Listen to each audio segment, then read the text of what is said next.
What if every choice you make, every single one, was already written before you were born? What if your deepest impulse, your greatest regret, and your wildest hope were all just dominoes in a chain, set off billions of years ago? Or is the opposite true? What if there is no script at all, only chaos? A universe where randomness reigns and your so-called free will is just noise in the system. Is your life preordained, every heartbeat, every thought, locked in by the laws of physics? Or is it all chaos, a cosmic dice roll pretending to be choice? In lab experiments, scientists could predict a person's decision, up to 10 seconds before they knew it themselves. But chaos theory tells us a butterfly flapping its wings in Brazil could set off a tornado in Texas. In a chaotic world, even the smallest change can spiral into the unpredictable. So which illusion are you living in? The comfort of a plan, or the fantasy of chance, or are destiny and chaos just two masks hiding the same truth? You feel it every day, the pressure of a made-in-this-moment choice. What to say, when to act, when to resist. It feels like you are deciding. But what if it's just a story your brain constructs after the fact? In the 1980s, physiologist Benjamin Libet began tracking the human brain with EEG. Subjects were instructed to flex their wrists spontaneously while watching a dot move on a clock and report the precise moment they felt the urge to act. Libet discovered a startling fact. The brain's readiness potential kicks in as much as 550 milliseconds before the movement, with conscious awareness arriving around 200 to 350 milliseconds later. In short, your brain acts before you decide. This wasn't a one-off. Kornhuber and Dika first observed this Bereitschaftspotential back in 1964, and Libet's findings have since been independently replicated numerous times. The conclusion? Your conscious mind might just be a latecomer to your own actions. Fast forward to 2008. Neuroscientist John Dylan Haynes and his team used fMRI to probe deeper. They recorded brain activity 7 to 10 seconds before volunteers pushed a button and found they could predict which button was coming with about 60% accuracy. That's not milliseconds, it's seconds. The brain didn't just begin preparing for the move early, it committed to a choice long before the subject ever realized. Haynes himself notes that this doesn't completely rule out free will. There might still be a final veto moment, but it dramatically shifts where free will could occur, sliding it toward the margins, not the center. The implication: if your brain has effectively decided before you ever realize you did, it starts to feel like an inside job. Your conscious experience becomes a kind of storyteller, narrating events after they've happened. If these decisions are just the endpoints of long, unconscious processes, neurons firing, chemicals surging, networks pulsing, what space is left for a conscious self? Are you making the choice? Or are you simply watching yourself make it? But is this the whole story? Some critics argue Libet's tasks, wrist flicks and button presses, are trivial, make-believe decisions. They say these experiments don't capture real decision-making, the ones involving risk, moral weight, or long-term deliberation. These critics suggest that free will might still reside in complex decision-making where we have a greater role in guiding the brain's rhythms. If even simple decisions are silently made by our brains, we watching from the rear, what are we left with when facing life-altering choices? And if neuroscience is moving ever deeper into the pre-conscious, we're forced to ask, is free will shrinking? Or is consciousness simply riding in a back seat we haven't yet understood? How far back in the brain does the real decision happen? For centuries, we thought the universe was a machine. Every star, every storm, every heartbeat, just gears grinding in a cosmic clock. In 1814, mathematician Pierre-Simon Laplace imagined a super intellect, a demon, that could know every atom's position and speed. With perfect knowledge and perfect laws, the future and the past would be just solved equations. In that universe, free will is a beautiful illusion. We're just billiard balls set in motion, ricocheting off the walls of fate. Even Einstein agreed. He joked that if the moon could think, it would be sure it chose its orbit, when really it's just following gravity's pull. But then, cracks appear. A meteorologist named Edward Lorenz enters a number into his weather model, just rounding a single decimal. He leaves for coffee, comes back, and finds the future utterly changed. Tiny changes, he realizes, can spiral into chaos. A butterfly flaps its wings in Brazil, a tornado forms in Texas. This is chaos theory. The universe, once a perfect clock, reveals itself as a storm. Even with perfect laws, the smallest uncertainty can explode, making the future impossible to predict. And then, at the smallest scale, predictability shatters again. Quantum mechanics. Here, the laws of nature refuse to give you a straight answer. You can't know an electron's position and speed at the same time. The future is written only in probabilities.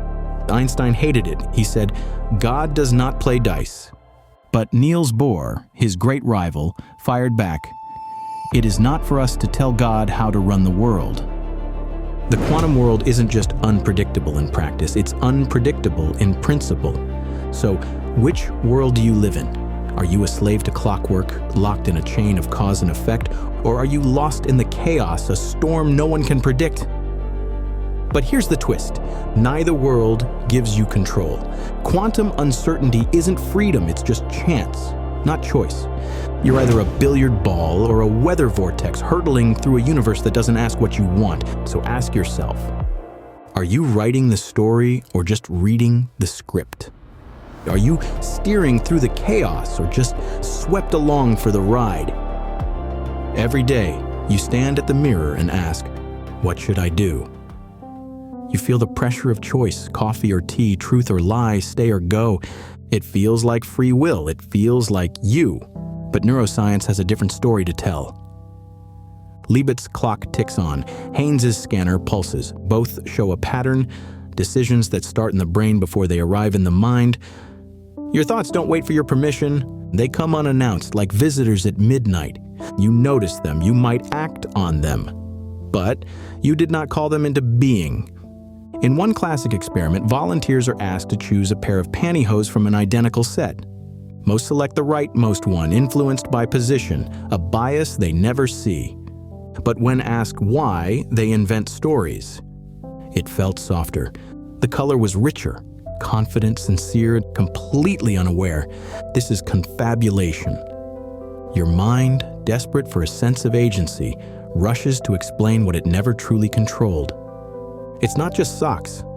You explain why you loved who you loved, why you snapped in anger, why you took that risk. But beneath each story is a chain of causes stretching back through time, genetics, childhood, culture, chaos.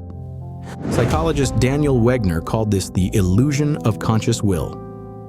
You are the narrator, not the author, spinning tales to make sense of decisions already made.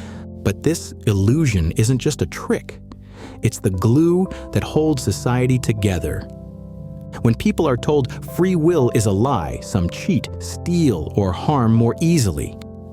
Belief in choice shapes behavior, even when the science casts doubt. So if your thoughts arise before your awareness, if your explanations are stories, if your sense of agency is a beautiful fiction, where does that leave you? Maybe you cannot choose your thoughts. Maybe your choices ride on waves that began before you were born. But you can choose how to meet them, how to respond, how to live, even when the script is out of your hands. And in that moment, brief, shining, fragile, you find a new kind of freedom. Not the freedom to choose your thoughts, but the freedom to shape what comes next. If free will is an illusion, what happens to guilt, to justice, to the idea that you deserve your fate? For centuries, our laws have been built on a simple equation. You chose. You pay the price. But what if the story is more complicated? August 1st, 1966. Charles Whitman climbs the stairs of the Texas Tower with a footlocker full of weapons.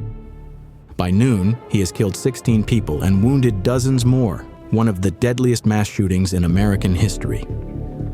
Whitman leaves behind a suicide note. He writes, I do not really understand myself these days. I am supposed to be an average, reasonable, and intelligent young man. However, lately, I cannot recall when it started. I have been a victim of many unusual and irrational thoughts. After my death, I wish that an autopsy would be performed on me to see if there is any visible physical disorder. The autopsy reveals a pecan-sized tumor lodged against his amygdala, the region of the brain that governs fear, anger, and impulse. Today, neuroscientists know the amygdala and nearby temporal lobe are crucial for self-control and aggression.